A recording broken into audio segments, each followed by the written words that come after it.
ድንቅ ኢትዮጵያ የአዲስ አበባ ስታዲየም ቀዳሚውና ከስፖርት ባሻገር የበርካታ ሁነቶች መከወኛ ስፍራ በመሆን ሲያገለግል የኖረ ነው። የአዲስ አበባ ስታዲየም ለስፖርት ክንውኖች እንዲሆን የተደረገውና የስታዲየም መልክ ኖሮት እንዲገነባ መሰረተ ድንጋይ የተጣለው ጥቅምት 23 ቀን 1940 ዓመተ ምህረት ነው። የአዲስ አበባ ስታዲየም ሲገነባ 200 ቅርጫት እንቁላል ፈጅቷል። እንቁላሉ እንደ ሲሚንቶ ለግንባታው ጥንካሬ እንዲሰጥ የተጠቀሙበት ነው። የአዲስ አበባ ስታዲየም የተገነባው በወንዝ ላይ ነው። ወንዙ አሁንም ድረስ ስታዲየሙን በስራ አቋርጦ እንደሚያልፍ ይነገራል።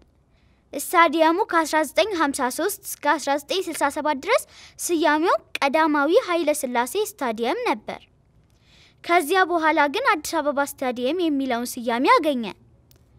ስታዲየሙ ከሁለቱ ስያሜዎች በፊት ደግሞ ካምቦሎጆ ይባል እንደነበር ይነገራል። አዲስ አበባ ስታዲየም ሶስተኛው የአፍሪካ ዋንጫ ፍጻሜ ጨዋታ ተከናውኖበታል። ጨዋታውን ንጉስ ኃይለ ሥላሴ በስታዲየሙ ተገኝተው ተመልክተዋል። ስታዲየሙ በአሁኑ ወቅት 12 የተመልካች መግቢያ በሮች አሉት።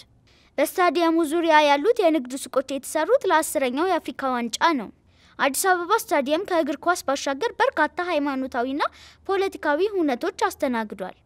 3 የአፍሪካ ዋንጫ፣ የሴካፋ ዋንጫ፣ የአፍሪካ ወጣቶች ዋንጫ፣ የአትሌቲክስ ሻምፒዮንና ሌሎች የስፖርት ክንውኖችን አስተናግዷል። ኢትዮጵያ ባስተናገደቻቸው 3 የአፍሪካ ዋንጫዎች 44 ጨዋታዎች ሲካሄዱ 31 ጨዋታዎችን ያስተናገደው አዲስ አበባ ስታዲየም ነው። የአስመራው ንግስተ ሳባ ስታዲየምና የድሬዳዋው አስፋው ወሰን እያንዳንዳቸው 7 እና 6 ጨዋታዎችን አስተናግደዋል። እስከ 2005 ድረስ በአዲስ አበባ አበበ ቢቂላና ድሬዳዋ ስታዲየሞች ከሚደረጉ ጨዋታዎች ውጪ ያለ እረፍት የብሔራዊ ቡድኖችን ጨዋታዎች አስተናግዷል። አሁን የተሻለ ጥራት ያላቸው ስታዲየሞች እየተገነቡ በመምጣታቸው ጫናው ቀንሷል። ስላዳመጣችሁኝ አመሰግናለሁ። ድንቅ ኢትዮጵያ